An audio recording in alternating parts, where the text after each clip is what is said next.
por eu estar fazendo este caminho com os fanzines. E eu quero contar um episódio para vocês muito interessante de como eu conheci o Gazi Andraus, aquele cara que está fotografando ali, filmando, fotografando, não sei, e que é quem coordena isso aqui. Porque era o seguinte, o Gazi, ele é um desenhista de histórias em quadrinhos e é um pesquisador da área de histórias em quadrinhos e é um fanzineiro muito conhecido nesse Brasil de fanzineiros aí. E ele está nos fanzines desde a metade da década de 1980. Portanto, tem aí já uns mais de 20 anos, né? Quase 30. Então é uma boa experiência. E um dia eu peguei um livrinho que é publicado por uma editora lá da Paraíba e que se chama O que é Histórias em Quadrinhos Brasileiras. E tinha um artigo escrito por um cara chamado Gazi Andraus, que é o próprio, né? E eu comecei a ler o artigo e comecei a ver que os autores que ele utilizava para pensar as histórias em quadrinhos praticamente vários eram os mesmos que eu utilizava para pensar a educação. Eu falei, nossa, como é que coisa esquisita, ó. O que eu uso para pensar a educação e eu uso para pensar a história em quadrinhos. Detalhe, eu desde a minha infância sou leitor de histórias em quadrinhos, apaixonado por histórias em quadrinhos. Nasci na cidade de Pindamonhangaba, minha mãe era telefonista, meu pai trabalhava na antiga Estrada de Ferro Central do Brasil. Sempre lutávamos com muita dificuldade, mas eles nunca mediram esforços para ter revista e livro dentro de casa. E eles liam indiscriminadamente livros, revistas, gibis. Meu pai, por exemplo, era fã de Flash Gordon, Fantasma, Mandrake. Eu nasci em 1959, aprendi a gostar desses autores todos. Na minha adolescência, inclusive, quis ser desenhista de história em quadrinhos, mas em Pindamonhangaba, na década de 60, 70, não tinha um jeito de, né? E aí isso acabou ficando. Então, quando eu conheci o Gazi Andraus, eu vi que ele participava do grupo de pesquisa da USP, entrei em contato com o Valdomiro Vergueiro e perguntei se eu podia participar do curso da USP, e fui numa reunião no início do ano de 2006 e estava lá o Gazi Andraus. E aí começamos uma proximidade, e é uma coisa muito interessante, é um último detalhezinho que eu queria contar. O Gazi Andraus, quando me conheceu, deu um cartão desse de visita para mim, e eu achei muito interessante o cartão de visita dele, porque estava com o cartão de visita dele, Gazi Andraus. Aí embaixo, quando a pessoa põe aquilo que é, né? É escrito assim, ser humano. Aí depois vinha assim, artista plástico, mestre não sei o quê, doutor não sei o quê. Aí eu falei, oh, que história é essa aqui? Aí ele falou, não, é que as pessoas estão esquecendo que a gente é ser humano. Então eu, antes de qualquer outra coisa, sou um ser humano. E eu faço questão de mostrar isso no cartão. Aí eu achei que aquilo já me ganhou de saída, né? Porque é isso mesmo. As pessoas põem os títulos na frente e esquecem que...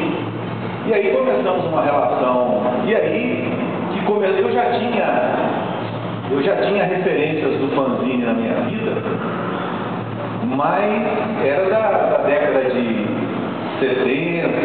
Então era uma coisa muito lá atrás que já tinha um pouco se perdido, e o Gazi veio reavivar isso. Aí quando ele reavivou, eu tive um sonho em João Pessoa, sonho desse que a gente sonha dormindo, né? No sonho, eu estava na frente de uma mesa daquele tamanho ali, com um livrão enorme aberto. O livrão pegava as duas partes da mesa, assim, aberto. E era uma história em quadrinhos. Só que eu olhava para a história em quadrinhos e ela estava toda embaçada. Aí eu olhava para o meu lado esquerdo, assim, tinha uma figura que eu até tentei reproduzir aqui no biografiazinho que eu fiz. Era uma figura mais ou menos, não, acho que está nesse grupo. Era uma figura mais ou menos parecida com essa daqui, ó. Um mago vestido de preto e branco, e ele olhava para mim e dizia assim: você precisa decidir se você quer ou se você não quer.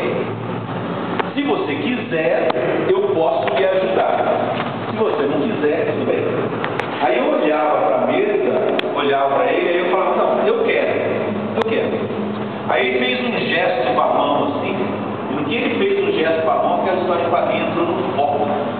E não só ela entrou no foco, como ela se tridimensionalizou. Não era uma história em quadrinho qualquer, era uma história em quadrinho poderosa. 3D. 3D. Bom, aí eu acordei. Aí contei esse sonho para minha esposa. Minha esposa virou e falou assim: mas por que você não volta a mexer com história em quadrinho? Eu falei assim: Marco, imagina, agora eu estou com 45 anos, vou voltar a mexer com história em quadrinho agora. Eu falei assim: mas o que tem que você está com 45 anos? Ué, você não gosta? Gosto. Ah, então volta a mexer. Eu falei: tá bom, mas assim, não levando a sério, né? Mas aí, depois comigo, eu falei: mas eu acho que ela está certa, eu acho que eu vou voltar a mexer.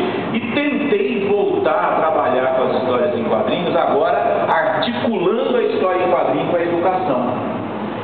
Porque eu sempre fui muito visual, eu sempre achei a coisa das imagens muito bonita. E aí comecei a estudar isso e aí uma das coisas que Gazi, porque em 2006, quando eu conheci, ele estava terminando a tese de doutorado dele, que é uma tese sobre como trabalhar com história em quadrinhos na universidade.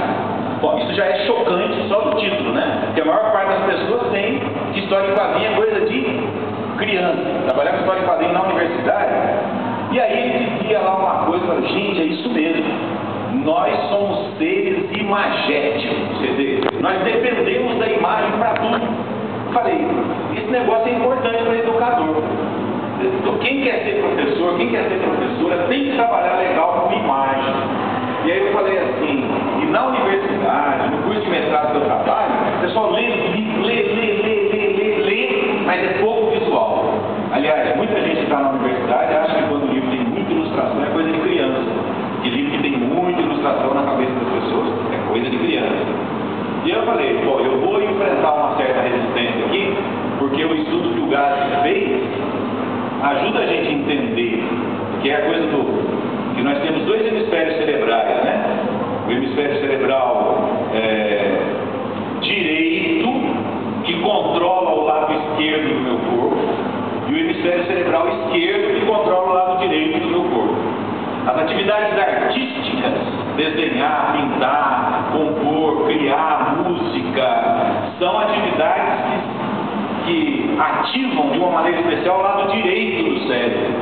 E contar, escrever, analisar, né, ativa o lado esquerdo. E ele faz uma análise dizendo que a nossa cultura deu muita atenção ao lado esquerdo do cérebro e pouca atenção ao lado direito do cérebro. E que a gente precisava recuperar esse caminho. E eu falei, bom, é isso mesmo. É isso mesmo. E eu falei, bom, mas para eu recuperar isso, eu tenho que recuperar o menino que era apaixonado por histórias em quadrinhos, o menino que gostava de desenhar, o menino que gostava de imagem, e que depois se meteu a ser doutor na universidade e que sofreu pra caramba para fazer uma dissertação de mestrado, fazer uma tese e teve que deixar um punhado de imagens do lado. Aí eu fui recuperar isso comigo mesmo. Quando eu recuperei um pouquinho disso, se minha esposa não tivesse falado assim pra mim, vai, dificilmente eu teria ido, porque eu já estava muito contaminado pela coisa ruim da universidade, achando também que era coisa de criança. Quando eu já tinha recuperado um pouquinho, eu falei, bom, vou trabalhar isso com o pessoal das universidades. E aí, eu resolvo, porque uma outra coisa que o Gazi me ensinou, tenho aprendido muitas coisas com o Gazi Andral. E uma das coisas que ele me ensinou é que o fanzine, que quer dizer, fanzine nasce da junção de duas palavras em inglês, né? Fanatic e magazine. Então, revista do fã.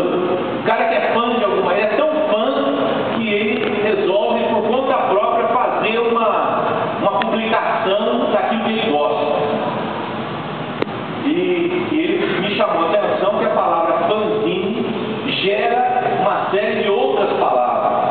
E começou a mostrar isso E como eu estava trabalhando na pedagogia com as histórias de vida dos alunos e das alunas, eu falei, então dá para fazer um biographic que é um fanzine da minha história de vida, da história de vida da pessoa. E aí eu comecei a trabalhar isso com os alunos e as alunas. E, encurtando a história aqui, por que eu resolvi trabalhar isso? Porque eu pensei comigo assim: quem quer ser professor, quem quer ser professora, precisa conhecer muito bem os próprios motivos pelos quais quer ser professor e professora.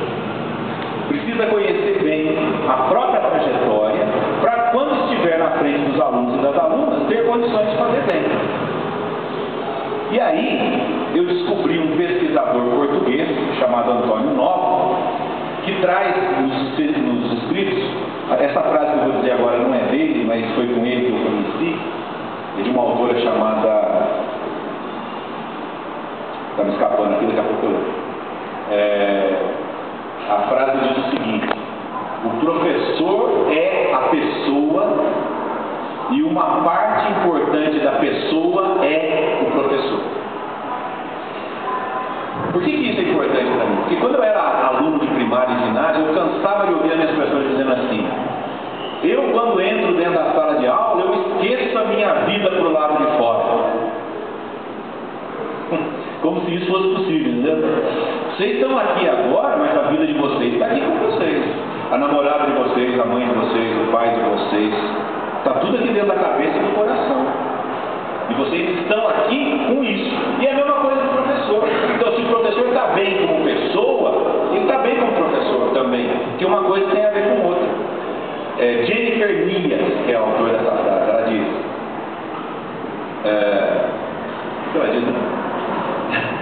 o professor é a pessoa e uma parte importante da pessoa é o professor. O professor Elídio dos Santos Neto é a pessoa Elídio dos Santos Neto. E uma parte importante da pessoa Elídio dos Santos Neto é o professor Elídio dos Santos Neto. Ou seja, o professor Elídio dos Santos Neto, o Elídio dos Santos Neto, quando está em casa, o professor que ele está ali também. Está em modo de descanso, mas está ali, né? E eu, quando estou dentro da sala de aula, como professor, a pessoa, o que eu sonho, o que eu quero, o que eu desejo, o que eu sofro, o que eu sinto, está comigo também. E marca o modo como eu estou aqui com vocês. Eu falei: bom, eu tenho que usar isso para que as alunas de pedagogia possam entender que elas precisam conhecer a própria vida e partilhar da própria vida com as outras pessoas. E aí eu fiz isso com elas num curso em que a gente estudava as histórias de vida, estudava essa teoria toda, e aí depois elas tinham que narrar as histórias de vida delas num fanzine. E é um pouco isso que eu quero mostrar nessas imagens para vocês agora. É óbvio que